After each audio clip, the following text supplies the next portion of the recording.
इस वीडियो में हम बीपीएससी के लिए बहुत इंपॉर्टेंट टॉपिक भारतीय राष्ट्रीय आंदोलन को पढ़ने जा रहे हैं। और भारतीय राष्ट्रीय आंदोलन की जब भी बात होती है तो इसे हम 3 चरण में बांट कर पढ़ते हैं। ये 3 चरण कौन है? पहला चरण होता है 1885 से लेकर के 1905 तक का चरण। दूसरा है 1905 से लेकर के 1919 तक का चरण। और तीसरा राष्ट्रवादी आंदोलन है 1919 से लेकर के 1947 तक का चरण, जब भारतीय स्वतंत्रता की हमें प्राप्ति हो जाती है। तो इन 3 चरणों को हम भारतीय राष्ट्रीय आंदोलन के रूप में पढ़ेंगे। और आज हम जो पढ़ने जा रहे हैं वो 1885 से लेकर के 1905 तक जो भी भारतीय राष्ट्रीय आंदोलन की गतिविधियां हुई हैं उनको हम पढ़ेंगे। उसके बाद जो है इससे रिलेटेड हम एमसीक्यू को सॉल्व करेंगे। भारतीय राष्ट्रीय कांग्रेस की स्थापना की बात जब भी आती है, जो कि 1885 में भारतीय राष्ट्रीय कांग्रेस की स्थापना की जाती है, तो इसके स्थापना के पीछे क्या पृष्ठभूमि रही और किस किस उद्देश्य से इसकी स्थापना की गई है वो यहाँ पर सब कुछ दिया हुआ है। तो भारतीय राष्ट्रीय कांग्रेस की स्थापना जो है संभवतः अंग्रेजी सरकार की सहायता से एक अवकाश प्राप्त जो अंग्रेज अधिकारी थे एलन ऑक्टेवियन ह्यूम, जिनको कि शॉर्ट में एओ ह्यूम भी कहा जाता है, उनकी द्वारा 1885 में की गई थी। और ह्यूम जो है उस समय इटावा जो उत्तर प्रदेश के वो कलेक्टर थे। तो 1885 में भारतीय राष्ट्रीय कांग्रेस की स्थापना होती है और इस स्थापना के पीछे जो है एक प्रमुख व्यक्ति जो है एओ ह्यूम है। इस क्वेश्चन को बीपीएससी द्वारा लगभग पूछा ही जाता है। और ह्यूम ने भारतीय राष्ट्रीय कांग्रेस की स्थापना की थी, जिसका प्रथम अधिवेशन, और ये भारतीय राष्ट्रीय कांग्रेस की जब स्थापना हो गई तो इसका वार्षिक अधिवेशन होता था, यानी साल में एक बार जो है लोग बैठते थे और अपने राजनीतिक, सामाजिक और भी जो कुछ आर्थिक मुद्दे थे उन सबको वहां पर अधिवेशन में रखा जाता था। तो जिसका प्रथम अधिवेशन 28 दिसंबर 1885 को बम्बई स्थित गोकुलदास तेजपाल संस्कृत विद्यालय में आयोजित किया गया था। तो ये वीवीआई लाइन है। भारतीय राष्ट्रीय कांग्रेस की प्रथम बैठक कहाँ आयोजित की जा रही है? तो ये 28 दिसंबर 1885 को बम्बई में की जा रही है, गोकुलदास तेजपाल संस्कृत विद्यालय में की जा रही है। इसी सम्मेलन में दादा भाई नौरोजी के सुझाव पर भारतीय राष्ट्रीय संघ का नाम बदलकर भारतीय राष्ट्रीय कांग्रेस रख दिया गया। ये जो भारतीय राष्ट्रीय कांग्रेस है, पहले इसका नाम जो है भारतीय राष्ट्रीय संघ रखा गया था। और जब 1885 में बम्बई में अधिवेशन होता है, प्रथम अधिवेशन, तो उसी अधिवेशन में दादा भाई नौरोजी सुझाव देते हैं इसका नाम भारतीय राष्ट्रीय कांग्रेस होना चाहिए। तो उनके सुझाव पर जो है इसका नाम रख दिया जाता है भारतीय राष्ट्रीय कांग्रेस। और भारतीय राष्ट्रीय कांग्रेस के पहला अध्यक्ष होने का गौरव जो है व्योमेश चंद्र बनर्जी को प्राप्त हुआ। तो भारतीय राष्ट्रीय कांग्रेस के पहले अध्यक्ष कौन है? तो WC बनर्जी भी नाम आता है, उसका डिटेल्स में यहाँ नाम दिया हुआ है, गौरव व्योमेश चंद्र बनर्जी। कांग्रेस के प्रथम जो बम्बई अधिवेशन हुआ है उसमें कुल 72 सदस्यों ने भाग लिया, और जिसमें प्रमुख व्यक्ति जो थे वो दादा भाई नौरोजी, फिरोज शाह मेहता, दिनसा LG वाचा, काशीनाथ तेलंग, और उसके बाद बी राघवाचारी, NG चंद्रावरकर और S सुब्रमण्यम जो है, ये सब कुछ प्रमुख सदस्य थे।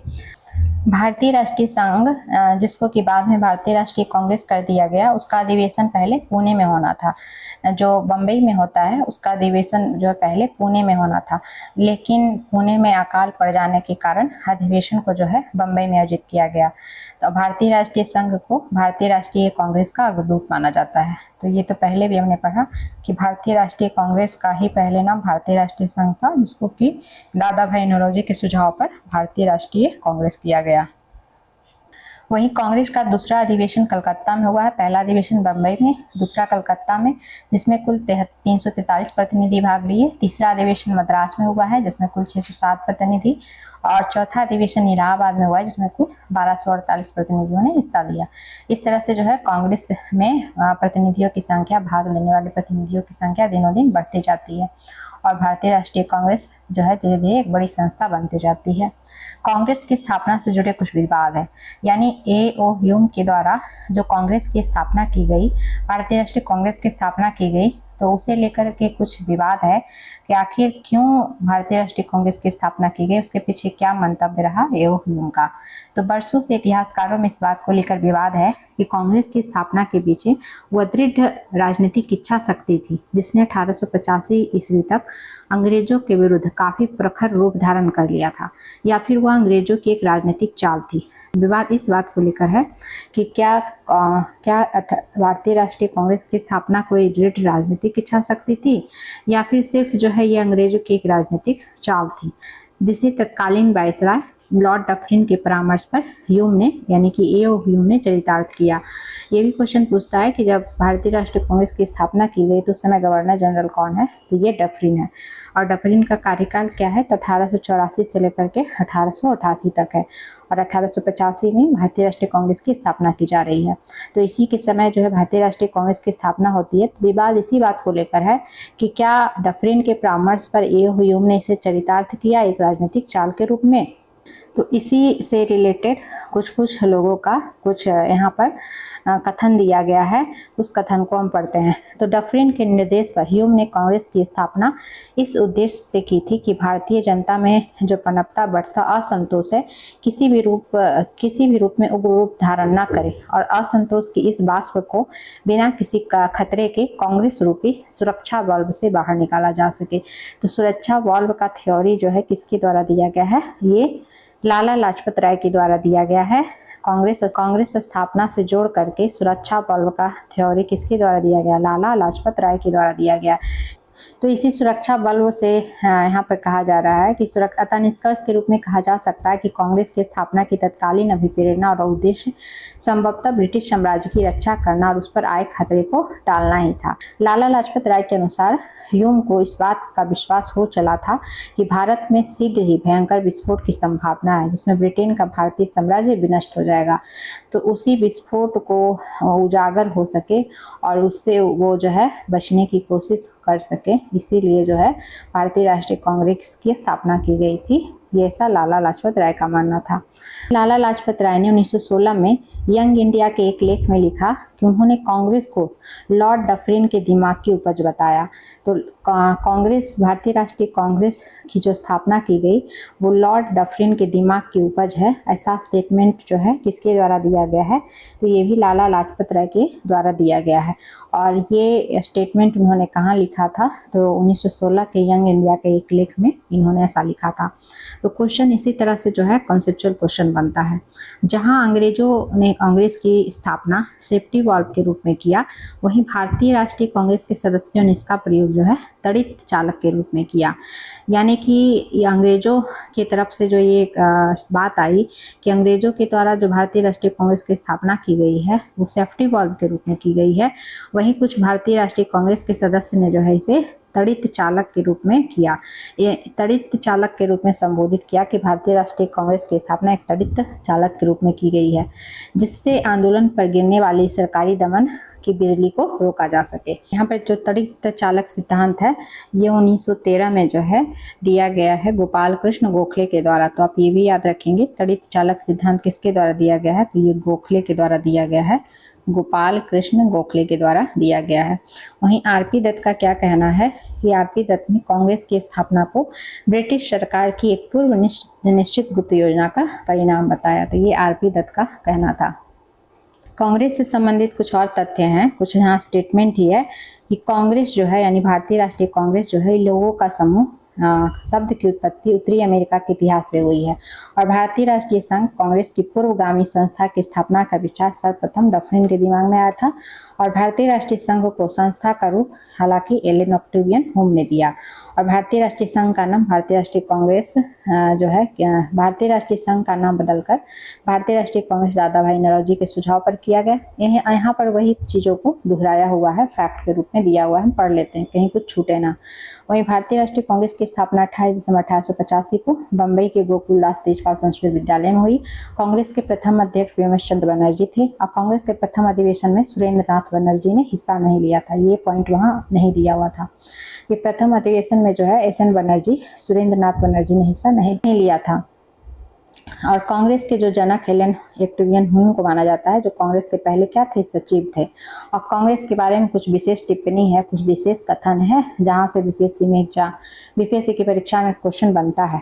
तो कांग्रेस के बारे में डफरिन का कहना था कि वह जनता के उस अल्पसंख्यक वर्ग का प्रतिनिधित्व करती है जिसकी संख्या सूक्ष्म है, यानी सूक्ष्म लोगों की संस्था, अल्पसंख्यक वर्ग की संस्था कांग्रेस को कहने का काम किसने किया है, तो डफरिन ने कहा है। वहीं वाइसरॉय कर्जन ने कांग्रेस के बारे में कहा कि कांग्रेस अपनी मौत की घड़ियां गिन रही है। भारत में रहते हुए मेरी एक सबसे प्रबल इच्छा है कि मैं उसे शांतिपूर्वक मरने में मदद कर सकूं।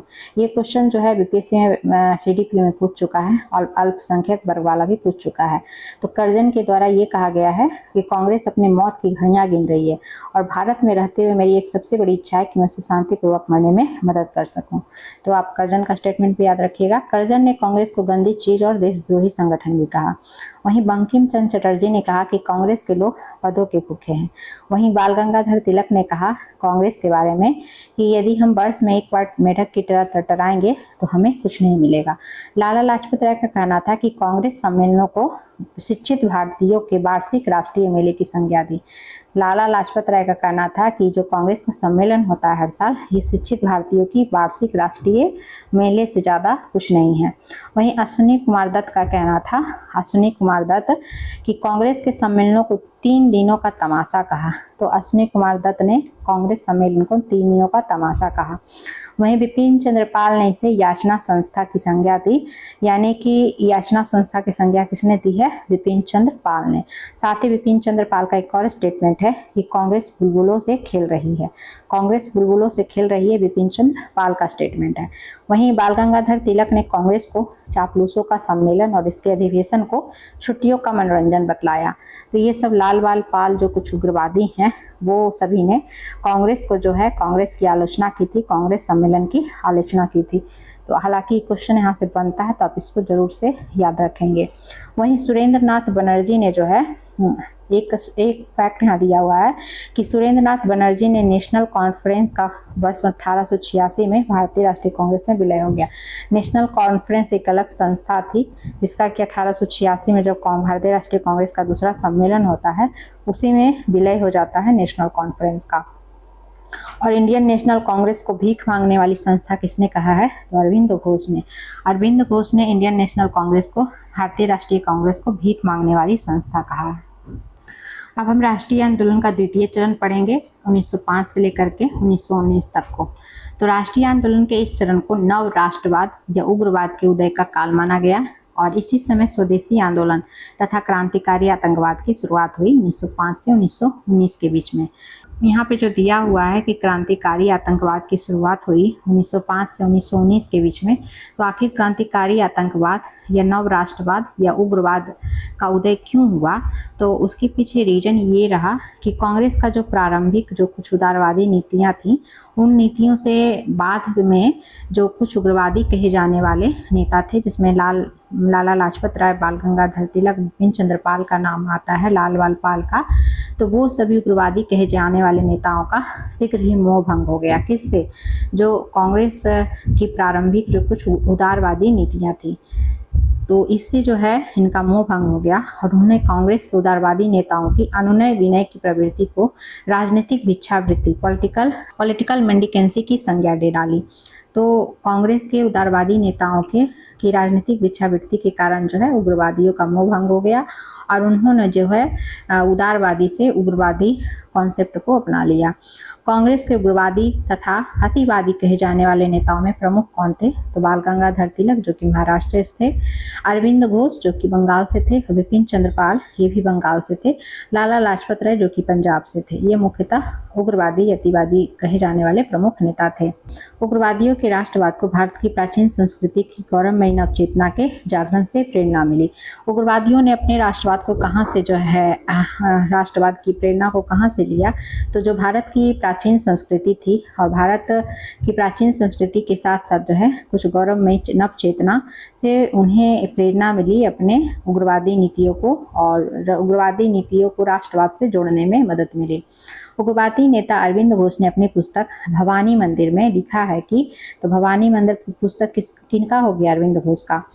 उस पुस्तक में लिखा कि हमारी भारत माता पृथ्वी का एक टुकड़ा नहीं है, ना ही वो बाक मूर्ति, ना ही कोरी मन की कल्पना है। ये लाखों लोगों की सामूहिक चेतना से निर्मित वह महान शक्ति है जिससे राष्ट्र का निर्माण होता है। वहीं उग्रवाद के महान स्तंभ बाल गंगाधर जो तिलक थे, उन्होंने राष्ट्रवाद की पहचान हिंदुत्व की भावना से की और उन्होंने लिखा है कि पंजाब, महाराष्ट्र, तेलंगाना और द्रविड़ के हिंदू एक हैं और इसका कारण केवल हिंदू धर्म है। तो इस तरह से उन्होंने उग्रवादियों ने अपने राष्ट्रवाद को यहाँ की हिंदू संस्कृति, सनातन संस्कृति, भारत की प्राचीन संस्कृति से जोड़ने का काम किया। और भारत में अगर हम देखें उग्रवाद का जन्म देने वाले कुछ कारण क्या रहे, उसके प्रमुख कारण कुछ यहाँ पर दिए हुए हैं कि सरकार की जो ब्रिटिश सरकार थी, उस सरकार की जनता को भड़काने वाली कुछ नीतियाँ, जैसे कि व्यवसाय से उत्पाद शुल्क की वापसी जो 1896 में बनाया गया, विश्वविद्यालय अधिनियम जो 1904 में बनाया गया, बंगाल विभाजन जो 1905 में किया गया, ये सब कुछ कारण रहे जिससे कि जनता भी जो है उग्रवादी नीतियों की ओर ज़्यादा अग्रसर हो गई। वहीं कुछ अंतर्राष्ट्रीय घटनाएं भी जिम्मेदार रही उग्रवादी नीतियों को अपनाने में, उग्रवाद राष्ट्रवाद का जो है एक तरह से विकास होने में, जैसे कि मिस्र, फारस एवं टर्की की जनता को अपने स्वतंत्रता संघर्ष में मिली सफलता। इन सब जगहों पर जो है उग्रवाद राष्ट्रवाद को अपना करके वहाँ स्वतंत्रता जब मिल गई तो वहाँ से प्रेरित होकर के यहाँ के भारत के लोगों में भी जो है उग्रवाद राष्ट्रवाद की भावना जो है अधिक देखने को मिली। वहीं अफ्रीकी जो देश द्वारा 1896 में इटली को पराजित कर देना, 1905 में जापान द्वारा रूस को पराजित कर देना, ये सब कुछ कारण रहे जिसके कारण कांग्रेस ने एक गुट को देश की स्वतंत्रता के लिए उग्रवादी नीति अपनाने को प्रेरित किया। तो ये सब कुछ अंतर्राष्ट्रीय घटनाएं भी जिम्मेदार रही। नेक्स्ट है कि लॉर्ड कर्जन की नीतियां उग्रवाद को जन्म देने में भी अग्रणी थी। कर्जन ने जो है कांग्रेस को गंदी चीज देशद्रोही संगठन की संज्ञा दी। तो ये सब कुछ कारण रहे। साथ ही देसी समाचार पत्रों ने भी उग्रवाद को पनपने में योगदान दिया, जिसमें कलकत्ता से जो समाचार पत्र निकलता था बंगवासी, पुणे से केसरी, काल जैसे समाचार पत्रों ने कांग्रेस की उदारवादी राजनीति की कड़ी आलोचना की। राष्ट्रीय आंदोलन के इस चरण में कुछ सुधारवादी नेता और विचारक जैसे कि विवेकानंद, बाल गंगाधर तिलक, अरविंद घोष, इन सब ने भी जो है उग्रवाद के मार्ग को प्रशस्त किया।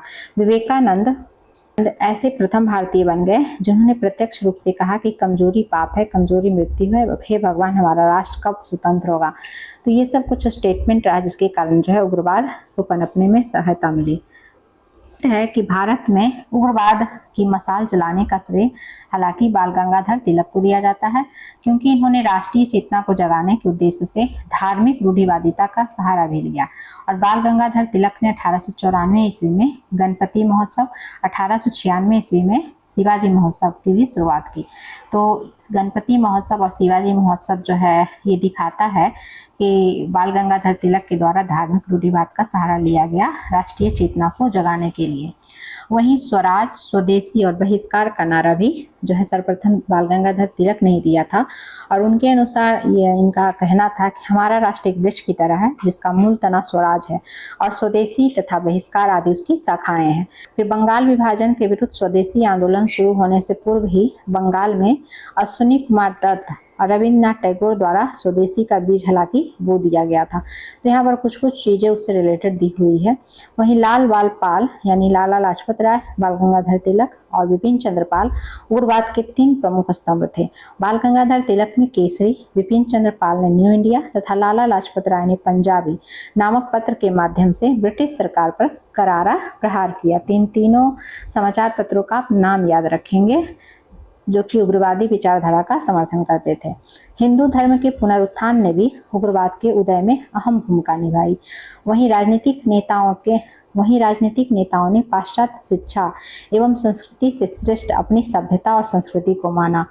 तो क्या क्या कारण जिम्मेदार रहे उग्रवाद राष्ट्रवाद को पनपने में, वो हमने देखा। वहीं अरविंद घोष जो कि वो भी उग्रवादी नेता बाद में बन जाते हैं, उन्होंने कहा कि स्वतंत्रता हमारे जीवन का उद्देश्य है और हिंदू धर्म ही हमारे उन उद्देश्यों की पूर्ति करेगा। तो ये अरविंद घोष का एक स्टेटमेंट है। वहीं एनी बेसेंट के अनुसार जो है सारी हिंदू प्रणाली पश्चिमी सभ्यता से बढ़कर है। तो ये एनी बेसेंट का कथन है। अब हम क्रांतिकारी आतंकवाद का प्रथम चरण पढ़ेंगे 1905 से 1915 तक। यहाँ पे क्या होता है कि कांग्रेस उदारवादियों की संवैधानिक कार्य पद्धति से निराश होकर तथा उग्रवादी आदर्शवाद से प्रेरित होकर अनेक भारतीय युवकों ने क्रांति के मार्ग को चुना और क्रांतिकारी आतंकवाद के प्रथम चरण में क्रांतिकारियों ने ब्रिटिश हुकूमत के दिलों में दहशत फैलाकर उन्हें भारत से भगाने की योजना के तहत जो है आयरिश आतंकवादियों तथा रूसी निहिलिस्टों के सिद्धांत पर चलने का निश्चय किया। और इस समय जो है क्रांतिकारी आतंकवाद के प्रमुख केंद्र कौन कौन थे, तो ये बंगाल, पंजाब, महाराष्ट्र, इन सब में सक्रिय क्रांतिकारियों ने बाल गंगाधर तिलक द्वारा दिए गए नारे अनुनय विनय नहीं बल्कि योद्धा को अपना आदर्श वाक्य बनाया। यानी अनुनय विनय की नीति से नहीं, हम जो है सामने वाले से लड़ करके उसका विरोध करके और अपने बात को जो है मनवा कर अपने कार्य की सिद्धि करेंगे। क्रांतिकारी आतंकवाद के प्रथम चरण में क्रांतिकारियों में दो भिन्न विचारधारा के लोग सक्रिय थे। एक वर्ग का मानना था कि ब्रिटिश सरकार से सशस्त्र संघर्ष के लिए भारतीय सेना और यदि संभव तो अंग्रेज विरोधी विदेशी ताकतों से भी मदद ली जाए। वहीं दूसरे विचारधारा के लोग हिंसात्मक गतिविधियों द्वारा क्रांतिकारी नेताओं के विरुद्ध अंग्रेज अफसरों और पुलिस वालों को सूचना देने वालों की हत्या तक सीमित रहना चाहते थे। तो ये दो विचारधारा जो है इस समय देखने को मिली।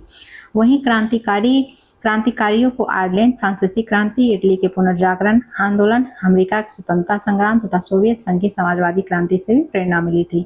और भारत में क्रांतिकारी गतिविधियों की शुरुआत हालांकि 1897 में महाराष्ट्र से माना जाता है। तो क्रांतिकारी गतिविधियां कहाँ किसके स्टेट में कैसे कैसे देखने को मिलती है वो यहाँ पर दिया हुआ है। महाराष्ट्र में जो है 1918 में पेश की गई विद्रोही समिति की रिपोर्ट में महाराष्ट्र के पुणे जिले में चित्पावन ब्राह्मणों को आतंकवाद शुरू करने का श्रेय दिया गया। वहीं 1893 ईस्वी में गणपति महोत्सव जो बाल गंगाधर तिलक द्वारा स्टार्ट किया गया था और 1896 में शिवाजी महोत्सव की शुरुआत तिलक द्वारा की गई। तो ये सब जो है क्रांतिकारी गतिविधि की शुरुआत हम कह सकते हैं महाराष्ट्र में। यहाँ पर कुछ क्रांतिकारी संगठन दिए हुए हैं जहाँ से क्वेश्चन रहता है कि व्यायाम मंडल की स्थापना 1896 से 97 में होती है दामोदर तथा बाल कृष्ण चापेकर बंधु के द्वारा और इसकी स्थापना महाराष्ट्र के पुणे में होती है। वहीं मित्र मेला बार बार पूछता है। मित्र मेला की स्थापना 1899 में बीडी सावरकर के द्वारा होती है महाराष्ट्र के नासिक में।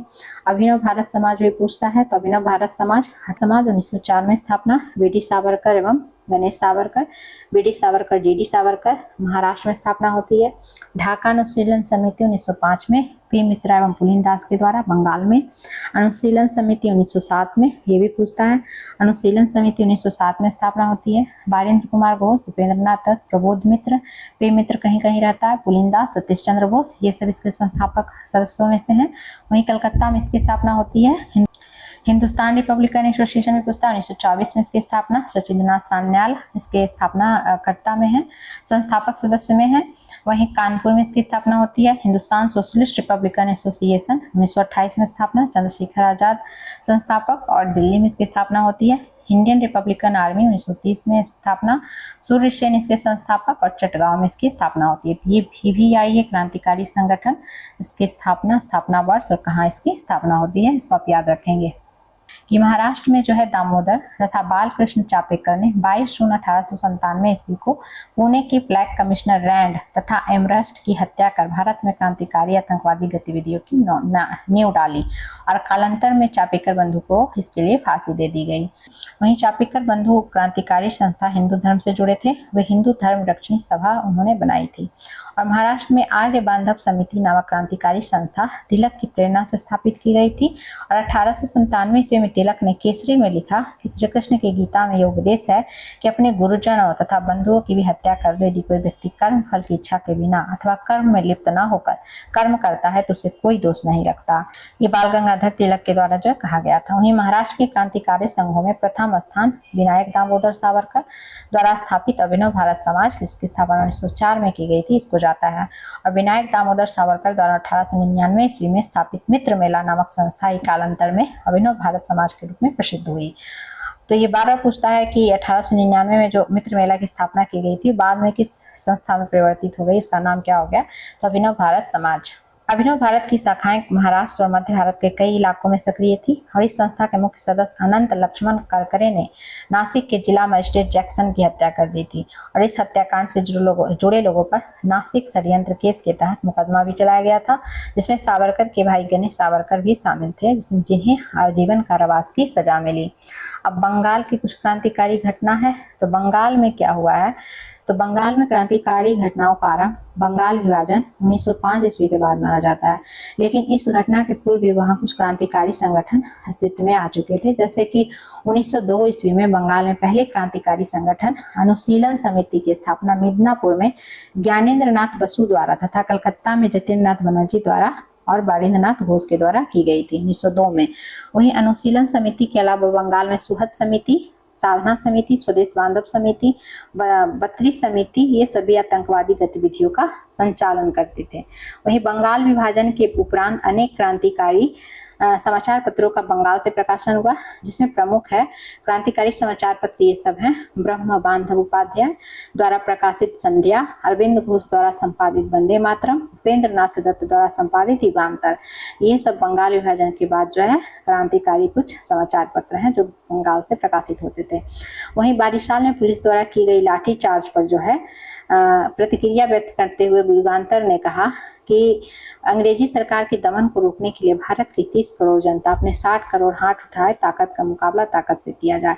ये युगांतर पत्रिका में क्रांतिकारी बात जो है कही जा रही है अंग्रेजों के खिलाफ में। वहीं युगांतर अखबार के नाम पर युगांतर नामक क्रांतिकारी संगठन का भी बंगाल में अस्तित्व था। बारिंद्र घोष के नेतृत्व में युगांतर समिति ने सर्वत्र क्रांति का बिगुल बजाया था तथा बताया कि क्रांति किस प्रकार प्रभावी होगी। वहीं बंगाल के क्रांतिकारियों की पहली सीढ़ी में हेमचंद्र कानूनगो का नाम आता है। ये पेरिस में एक रूसी से सैन्य प्रशिक्षण प्राप्त कर 1908 में भारत आए और कलकत्ता स्थित मनिकतल्ला में बम बनाने हेतु कारखाना खोला था हेमचंद कानूनगो का। वहीं प्रफुल्ल चाकी और खुदीराम बोस ने 30 अप्रैल 1908 को बंगाल प्रेसिडेंसी के मजिस्ट्रेट किंग्सफोर्ड की हत्या का प्रयास किया और प्रफुल्ल चाकी ने पुलिस से बचने के लिए जबकि आत्महत्या कर ली तथा खुदीराम बोस को गिरफ्तार करके फांसी दे दी गई। तो 30 अप्रैल 1908 वाली घटना पूछता है प्रफुल्ल चाकी और खुदीराम बोस वाला। इस घटना के बाद पुलिस ने मनिकतल्ला पर छापा मारा और वहां से 34 लोगों को गिरफ्तार किया, जिसमें बारिंद्र तथा अरविंद घोष भी शामिल थे। इन सब पर अलीपुर षड्यंत्र केस के तहत मुकदमा चलाया गया और बारिंद्र घोष को आजीवन कारावास तथा अरविंद घोष को उचित साक्ष्य के अभाव में छोड़ दिया गया।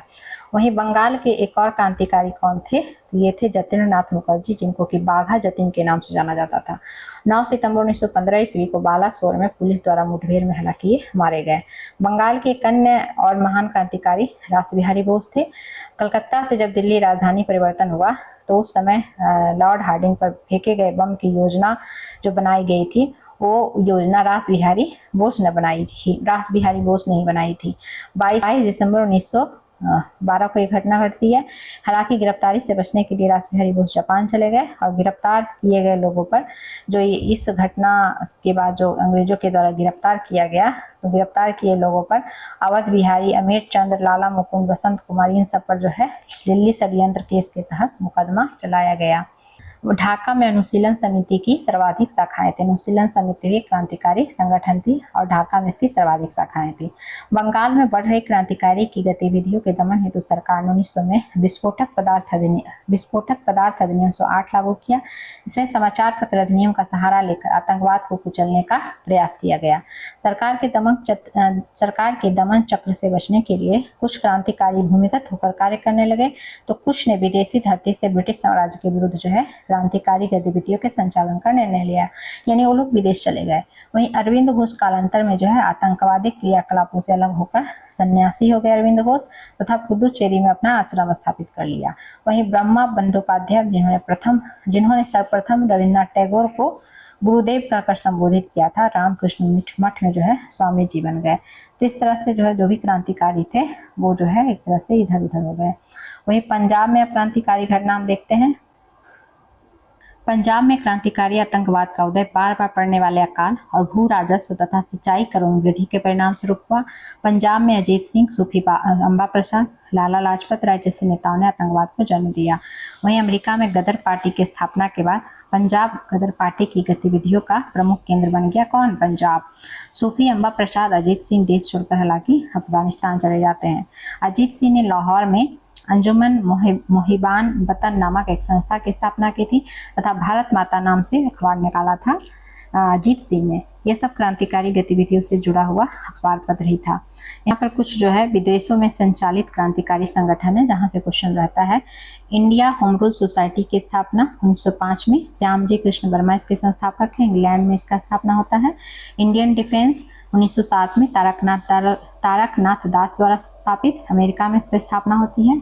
हिंद एसोसिएशन की स्थापना 1913 में, सोहन सिंह भकना संस्थापक, अमेरिका में इसकी स्थापना होती है। गदर पार्टी 1913 में स्थापित हुआ है। लाला हरदयाल रामचंद्र बरकतुल्ला इसके संस्थापक सदस्य। सैन फ्रांसिस्को अमेरिका में स्थापना होती है। इंडियन इंडिपेंडेंस लीग और स्वतंत्र सरकार 1915 में स्थापित, राजा महेंद्र प्रताप इसके संस्थापक, और जो है अफगानिस्तान में इसकी स्थापना होती है। इंडियन इंडिपेंडेंस लीग की स्थापना 1942 में, रास बिहारी बोस इसके संस्थापक है, जापान में इसकी स्थापना होती है। वहीं आज़ाद हिंद फौज की स्थापना 1942 में, मोहन सिंह इसके संस्थापक, जापान में इसकी स्थापना होती है। पेरिस इंडियन सोसाइटी की स्थापना 1905 में, संस्थापक मैडम कामा, और कहाँ स्थापित होती है तो ये पेरिस में। तो ये भी आई है, इसको आप अच्छे से रट लेंगे। वहीं भारत से बाहर जो क्रांतिकारी गतिविधियां हुई हैं, तो देश में आतंकवाद निरोधी अधिनियमों तथा क्रांतिकारी गतिविधियों पर प्रतिबंध लगाने के बाद यहाँ से अधिकांश क्रांतिकारी कहाँ चले गए, विदेश चले गए, विदेशों में पलायन कर गए। और भारत से बाहर क्रांतिकारी जो है Britain, America, France, Afghanistan, Japan और जर्मनी में सक्रिय हुए। भारत से बाहर विदेशी धरती पर स्थापित सबसे पुरानी क्रांतिकारी संस्था इंडियन होम रूल सोसाइटी थी, जिसकी स्थापना 1905 में लंदन में श्यामजी कृष्ण वर्मा ने की थी। बीपीएससी पूछे हुए क्वेश्चन है, VVI है। इंडिया होम रूल सोसाइटी के प्रमुख सदस्य BD सावरकर, हरदयाल, लाला हरदयाल, मदन लाल धिंगरा थे, और सोसाइटी का प्रमुख उद्देश्य था भारत के लिए स्वशासन प्राप्त करना। नेक्स्ट संस्था क्या थी? Indian home rule society. Next, Indian home rule society ने इंडियन सोशियोलॉजिस्ट नामक पत्रिका का प्रकाशन किया तथा भारतीय आगंतुकों के निवास हेतु इंडिया हाउस की स्थापना की। तो इंडियन होम रूल सोसाइटी, जिसके संस्थापक सदस्य BD सावरकर और मदन लाल धिंगरा है, इन्होंने जो है इंडियन सोशियोलॉजिस्ट नामक पत्रिका का प्रकाशन किया और जो भी भारतीय आते थे उनके निवास कर इंडिया हाउस की स्थापना की।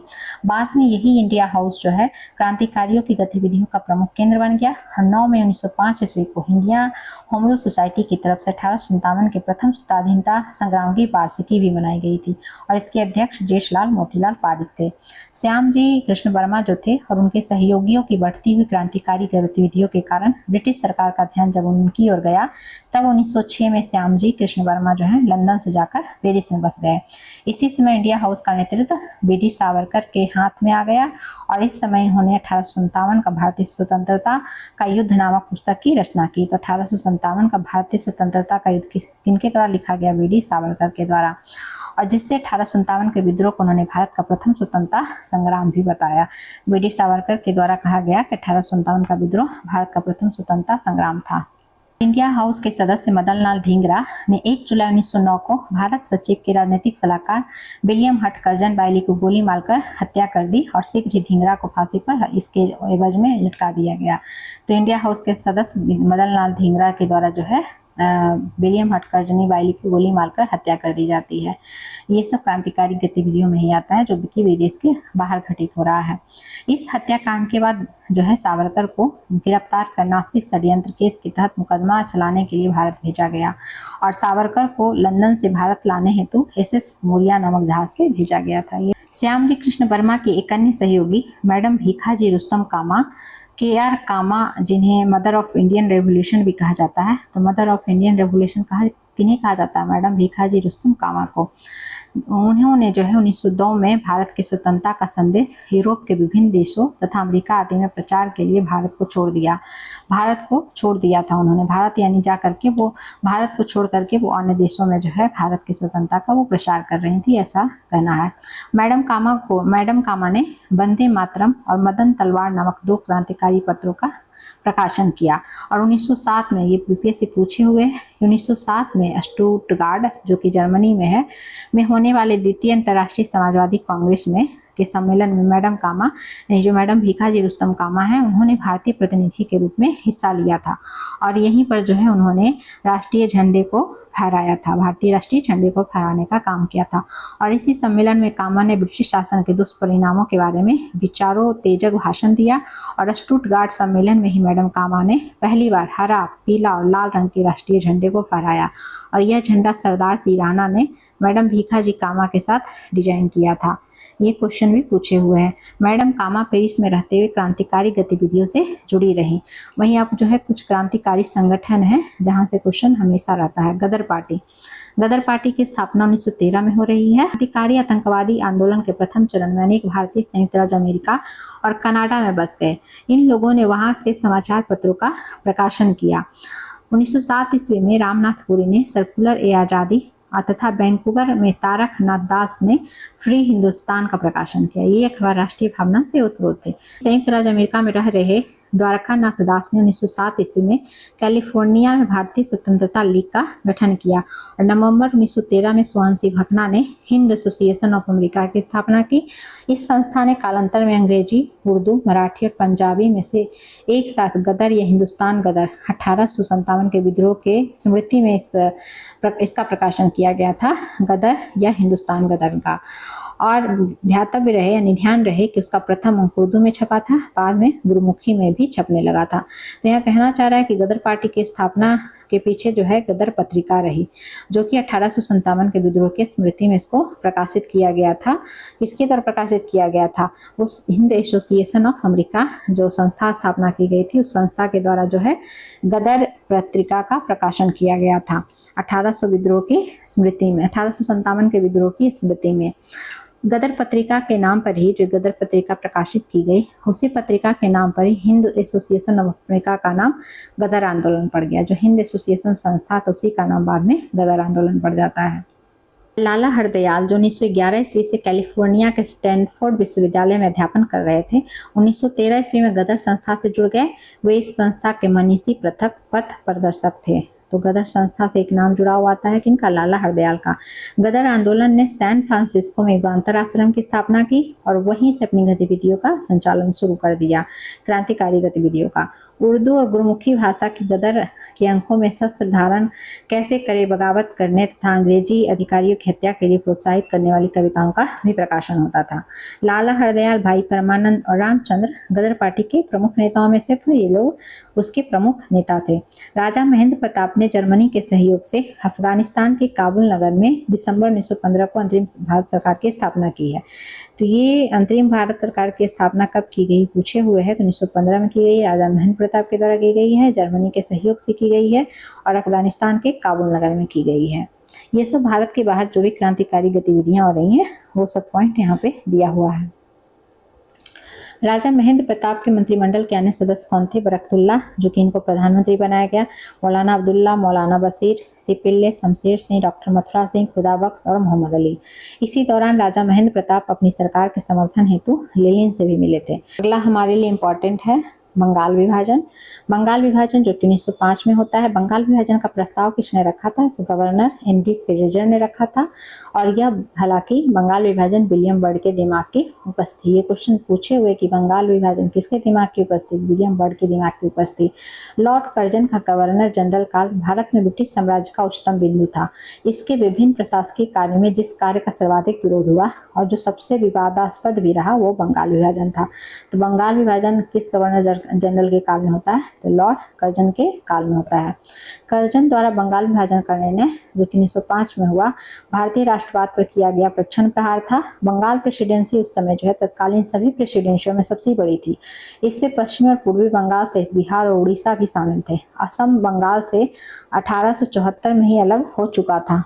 बंगाल विभाजन क्यों हुआ उसके पीछे जो है पृष्ठभूमि दिया हुआ है। तो अंग्रेजी सरकार ने बंगाल को विभाजित करने का कारण यह बताया कि इतने बड़े प्रांत को विभाजित किए बिना उनका शासन सुव्यवस्थित रूप से नहीं किया जा सकता। हालांकि विभाजन का वास्तविक कारण क्या था कि उसमें बंगाल में राष्ट्रीय गतिविधियां बहुत ज्यादा बढ़ गई थी और बंगाल जो है राष्ट्रीय चेतना का केंद्र बिंदु बन गया था और इसी चेतना को नष्ट करने हेतु बंगाल विभाजन का निर्णय अंग्रेजों के द्वारा लिया गया। और बंगाल को केवल बंगालियों के प्रभाव से मुक्त करने के लिए नहीं बांटा गया था, बल्कि बंगाल में बंगाली आबादी को कम करना भी सरकार का उद्देश्य था। और बंगाल विभाजन में एक और विभाजन धार्मिक आधार पर भी विभाजन अंतर्निहित था। 20 जुलाई, ये वेरी वेरी इंपॉर्टेंट है कि बंगाल विभाजन के निर्णय की घोषणा कब हुई है। तो बंगाल विभाजन किया जाएगा, इसका जो है घोषणा किया गया है 20 जुलाई 1905 को हालांकि 7 अगस्त 1905 को कलकत्ता के टाउन हॉल में संपन्न एक बैठक में स्वदेशी आंदोलन की घोषणा हुई, जो भारतीयों की तरफ से हुई थी। उस स्वदेशी आंदोलन की घोषणा में बहिष्कार प्रस्ताव भी पारित हुआ था और 16 अक्टूबर 1905 को जाकर के बंगाल विभाजन को प्रभावी किया गया। तो ये तीनों डेट आपको याद रखेंगे, 20 जुलाई 1905, 7 अगस्त 1905 और 16 अक्टूबर 1905। तीनों डेट में क्या क्या हुआ है, तीनों को आप अच्छे से याद रखेंगे। जब बंगाल विभाजन कर दिया गया, उस विभाजन के बाद पूर्वी बंगाल और असम को मिलाकर एक नया प्रांत बनाया गया, जिसमें राजशाही, चटगांव, ढाका आदि को सम्मिलित किया गया, जहां की जनसंख्या 3 करोड़ 10 लाख थी, जिसमें 1 करोड़ 80 लाख तो मुसलमान थे और 1 करोड़ 20 लाख हिंदू थे। ढाका को इसकी राजधानी बनाया गया। वहीं विभाजित बंगाल के दूसरे भाग में पश्चिम बंगाल, बिहार, उड़ीसा शामिल थे, जिसकी कुल जनसंख्या इतनी थी। और फिर जो है 16 अक्टूबर 1905 को जो बंगाल विभाजन प्रभावी हुआ, उस दिन समूचे बंगाल में शोक दिवस मनाया जाता है। लोगों ने उपवास रखा, वंदे मातरम का गीत गाया और एक दूसरे को राखी बांधी। रविन्द्रनाथ टैगोर के आह्वान पर जो है 16 अक्टूबर 1905 को रक्षाबंधन दिवस के रूप में भी मनाया गया है। तो 16 अक्टूबर 1905 का डेट ऑफ रक्षाबंधन दिवस को भी याद रखेंगे। और बंगाल विभाजन पर गोपाल कृष्ण गोखले ने कहा था कि बंगाल विभाजन जो किया गया है वह एक निर्मम भूल है, अंग्रेजों की एक निर्मम भूल है। तो ये स्टेटमेंट पूछा जा सकता है, पूछा भी गया है। वहीं सुरेंद्रनाथ बनर्जी ने बंगाल विभाजन पर कहा है कि बंगाल विभाजन हमारे ऊपर एक ब्रज की तरह, एक बम की तरह गिरा है। तो ये भी पूछा जा चुका है बीपीएससी के द्वारा कि बंगाल विभाजन हमारे ऊपर बम की तरह गिरा है, ब्रज की तरह गिरा है। ये स्टेटमेंट किसके द्वारा कहा गया? कि ये सुरेंद्रनाथ बनर्जी के द्वारा ये कथन कहा गया है। वहीं 1905 ईस्वी में कांग्रेस के बनारस अधिवेशन, जो कांग्रेस का हर साल अधिवेशन हो रहा है, तो 1905 में कांग्रेस का जब बनारस अधिवेशन होता है तो उसमें स्वदेशी और बहिष्कार आंदोलन का अनुमोदन किया जाता है। और स्वदेशी और बहिष्कार का प्रचार समूचे देश में करने का कार्य बाल गंगाधर तिलक, लाला लाजपत राय और अरविंद घोष ने इन्होंने किया, इनके द्वारा किया जाता है। इस समय चलाए गए बहिष्कार आंदोलन के अंतर्गत न केवल विदेशी वस्त्रों का बहिष्कार किया गया, बल्कि स्कूलों, अदालतों, उपाधियों, सरकारी नौकरियों का भी बहिष्कार हुआ। स्वदेशी आंदोलन के समय लोगों का आंदोलन के प्रति समर्थन एकत्र करने में स्वदेश बांधव समिति, जिसकी स्थापना 22 साल के अध्यापक अश्विनी कुमार दत्त ने की थी, इनकी भूमिका काफी महत्वपूर्ण रही। स्वदेश बांधव समिति की महत्वपूर्ण भूमिका रही। स्वदेशी आंदोलन की उपलब्धि क्या थी? आत्मनिर्भरता और आत्मशक्ति स्वदेशी आंदोलन की प्रमुख। और स्वदेशी आंदोलन कब हो रहा है? बंगाल विभाजन के समय हो रहा है। वहीं स्वदेशी आंदोलन का प्रभाव शीघ्र ही देखने को मिलता है। 15 अगस्त 1906 ईस्वी को एक राष्ट्रीय शिक्षा परिषद की स्थापना की जाती है। तो राष्ट्रीय शिक्षा परिषद की स्थापना बंगाल विभाजन स्वदेशी आंदोलन के समय की जा रही है। महात्मा गांधी ने बंगाल विभाजन के बारे में कहा था कि भारत का वास्तविक जागरण बंगाल विभाजन के उपरांत ही शुरू हुआ है। और बंगाल विभाजन जो कि बंग भंग के नाम से फेमस हुआ, इसको दबाने के लिए अंग्रेजों ने कार्लाइल सर्कुलर 22 अक्टूबर 1905 को लाया था। ये VVI क्वेश्चन है। और इस कार्लाइल सर्कुलर में क्या था? जिसमें बंगाल सरकार की तरफ से सभी जिला मजिस्ट्रेटों को इस आशय का पत्र भेजा गया था कि सरकारी सहायता प्राप्त सभी स्कूल कॉलेजों के प्राचार्यों को सख्त हिदायत दी जाए कि उनके विद्यार्थी यदि इस आंदोलन में शामिल होंगे तो उनकी सहायता जो दी जाती है उन्हें बंद कर दी जाएगी। ये कार्लाइल सर्कुलर था। तो ये बंगाल विभाजन बंग भंग आंदोलन को दबाने के लिए जारी किया गया था। हालांकि इस आदेश पर बंगाल के चीफ सेक्रेटरी RW कार्लाइल के दस्तखत थे, इसी कारण से कार्लाइल सर्कुलर कहा गया है। तो ये कुछ बंगाल विभाजन से रिलेटेड कुछ फैक्ट दिया हुआ है। अब हम चलिए क्वेश्चन को पढ़ लेते हैं। जो अभी तक हमने 1885 से लेकर के 1905 तक की जो भी घटनाओं को पढ़ा है उससे रिलेटेड MCQ को सॉल्व कर लेते हैं और आगे के जो भी टॉपिक है उसको हम अगली वीडियो में कवर करेंगे। पहला क्वेश्चन है कि भारतीय राष्ट्रीय कांग्रेस की स्थापना का मुख्य उद्देश्य क्या माना जाता है? तो इसका मुख्य उद्देश्य माना जाता है इंडियन नेशनल कांग्रेस की स्थापना का भारतीयों को एक राजनीतिक मंच प्रदान करना। ये आंसर नंबर ऑप्शन के अकॉर्डिंग सी हो जाएगा। दूसरा है कि यदि भारतीय राष्ट्रीय कांग्रेस की स्थापना को सेफ्टी वॉल्व के सिद्धांत से जोड़ा जाए तो इसका आशय क्या है? तो इसका आशय है कि सेफ्टी वॉल्व को अभी हमने पढ़ा कि जो असंतोष भारतीयों में पनप रहा है उस असंतोष को नियंत्रित करने के लिए एक जो है उनको मंच देना। तो उनके असंतोष को नियंत्रित करने के लिए एक मंच देना सेफ्टी वॉल्व सिद्धांत से ये कथन जुड़ा हुआ है। कांग्रेस के प्रथम अधिवेशन का स्थान अंतिम समय में क्यों बदला गया?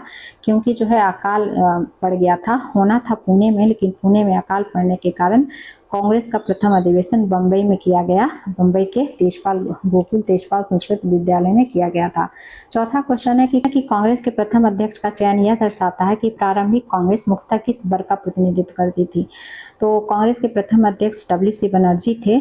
तो डब्ल्यू.सी. बनर्जी जो है शिक्षित मध्यम वर्ग से आते थे। तो ये इस बात का प्रतिनिधित्व करती थी कि प्रथम अध्यक्ष जिनको चुना गया उससे पता चलता है कि कांग्रेस जो है शिक्षित मध्यम वर्ग को प्रतिनिधित्व करती थी। भारतीय राष्ट्रीय संघ को कांग्रेस का अग्रदूत क्यों माना जाता है? तो क्योंकि जो है ये कांग्रेस की पूर्ववर्ती संगठन थी। पहले भारतीय राष्ट्रीय संघ इसका नाम रखा गया था, लेकिन दादा भाई नौरोजी के सुझाव पर इसको भारतीय राष्ट्रीय कांग्रेस कर दिया जाता है। तो भारतीय राष्ट्रीय कांग्रेस को हम कांग्रेस का पूर्ववर्ती संगठन कह सकते हैं, इसलिए कांग्रेस का ये अग्रदूत इसको कहना उचित होगा। उदारवादी नेताओं की राजनीति का प्रमुख आधार क्या था? तो उदारवादी नेता जो अपनी राजनीति करते थे तो उनका मुख्य आधार था प्रतिवेदन और स्मरण पत्रों से अपने बातों को अंग्रेजों के सामने रखना या उनके सामने जो है अपने प्रपोजल को रखना। तो संवैधानिक एवं शांतिपूर्ण तरीके से जो है वो अपनी बातों को रखते थे। तो उदारवादी नेताओं की राजनीति का प्रमुख आधार था संवैधानिक एवं शांतिपूर्ण उपाय से अपनी बातों को रखना। उग्रवादियों ने उदारवादियों की नीति को राजनीतिक भिक्षावृत्ति क्यों कहा? क्योंकि जो उदारवादी थे अंग्रेजों से विनम्र निवेदन करते थे, प्रतिवेदन रखते थे और अपना स्मरण पत्र रखते थे, जिसके कारण उग्रवादियों ने उदारवादियों को राजनीतिक भिक्षावृत्ति की संज्ञा दी। उग्रवादी राष्ट्रवाद की प्रेरणा मुख्यतः कहाँ से प्राप्त हुई है? तो ये जो है हालांकि वो उसका बहुत सारा कारण रहा, लेकिन यहाँ ऑप्शन के अकॉर्डिंग जो है हम देख सकते हैं कि भारतीय प्राचीन संस्कृति एवं गौरव से। अभी हमने पढ़ा कि प्राचीन भारतीय संस्कृति का रेफरेंस लेकर के बाल गंगाधर तिलक ने जो शिवाजी महोत्सव गणपति महोत्सव को मनाने का काम किया, तो उसको उन्होंने उग्रवाद राष्ट्रवाद से जोड़ने का भी काम किया था। तो प्राचीन भारतीय संस्कृति एवं प्राचीन भारतीय जो भी गौरव है उससे प्रेरणा लेने का काम उग्रवादी राष्ट्रवाद ने किया था। तो सी नंबर आंसर हो जाएगा। नेक्स्ट है कि लाल वाल पाल की त्रयी भारतीय राष्ट्रीय आंदोलन के किस चरण से संबंधित है? तो उग्रवादी चरण से। ये तीनों लाला लाजपत राय, बाल गंगाधर तिलक और विपिन चंद्र पाल जो है उग्रवादी चरण के प्रमुख 3 स्तंभ थे। स्वराज, विदेशी और बहिष्कार का नारा किस विचारधारा को सर्वाधिक व्यक्त करता है? तो ये जो है उग्रवाद विचारधारा को व्यक्त करता है। ये स्वराज, स्वदेशी और बहिष्कार जो है ये तीनों पारित किए गए थे स्वदेशी आंदोलन के समय बंगाल विभाजन के जो है विरोध स्वरूप। फिर है कि स्वदेशी आंदोलन का मुख्य उद्देश्य क्या था? इसका मुख्य उद्देश्य था भारतीय उद्योगों को प्रोत्साहित करना, आत्मनिर्भरता प्राप्त करना। ये जो है स्वदेशी आंदोलन का मुख्य उद्देश्य था। विदेशी वस्तुओं का बहिष्कार करना। बंगाल विभाजन के विरुद्ध जो है स्वदेशी आंदोलन का उदय किस भावना को प्रकट करता है? तो ये प्रकट करता है राष्ट्रीय एकता को प्रकट करता है। स्वदेशी आंदोलन राष्ट्रीय एकता को प्रकट करता है। यदि कोई आंदोलन विदेशी वस्तुओं के बहिष्कार पर बल देता है तो उसका सीधा प्रभाव किस पर पड़ता है?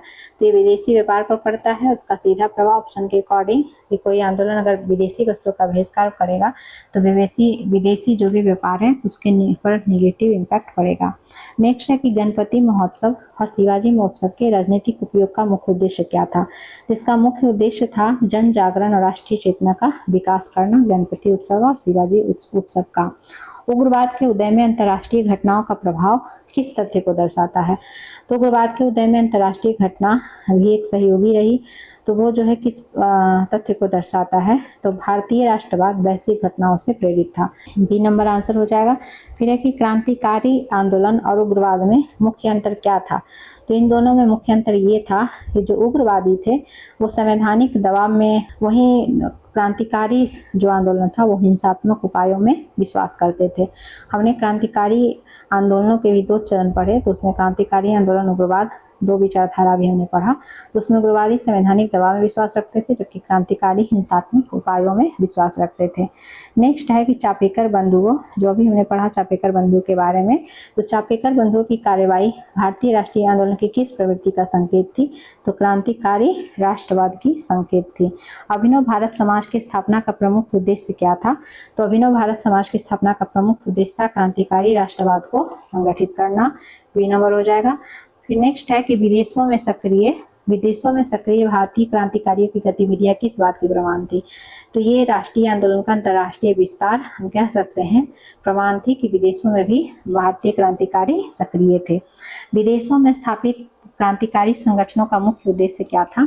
तो ये था भारतीय स्वतंत्रता के लिए अंतर्राष्ट्रीय समर्थन जुटाना, इनका मुख्य उद्देश्य था। नेक्स्ट है कि कांग्रेस की स्थापना को लेकर इतिहासकारों में विवाद क्यों है? क्योंकि स्थापना के वास्तविक उद्देश्य को लेकर सभी में मतभेद था, इसलिए कांग्रेस की स्थापना को लेकर इतिहासकारों में विवाद है, जिसमें बहुत सारे लोगों ने अपना अपना कुछ कथन भी रखा है, विवादित जो कथन है। नेक्स्ट है कि यदि कांग्रेस को अल्पसंख्यक वर्ग का प्रतिनिधित्व करने वाली संस्था, जो कि डफरिन के द्वारा कहा गया था, तो यह किस तथ्य को इंगित करता है? ये इंगित करता है कि जो भी इसके सदस्य थे बहुत ही कम सदस्य थे, सीमित सदस्य थे कांग्रेस के, और वो शिक्षित वर्ग से आते थे। है कि उग्रवादी नेताओं के अनुसार स्वराज प्राप्ति का सर्वोत्तम साधन क्या था? तो आत्मनिर्भरता एवं जनशक्ति जो है इनका प्रमुख साधन था। राष्ट्रीय आंदोलन में स्वदेशी और बहिष्कार की नीति का संयुक्त प्रभाव क्या था? तो विदेशी शासन को आर्थिक चुनौती देना जो है स्वदेशी और बहिष्कार नीति का संयुक्त प्रभाव हम कह सकते हैं। नंबर आंसर हो जाएगा।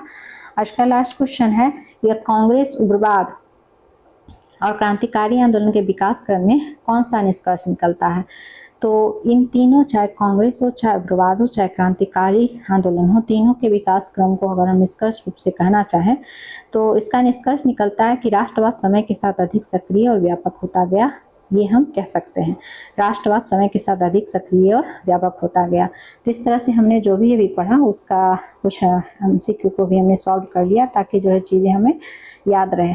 फिर मिलते हैं नेक्स्ट वीडियो में। धन्यवाद।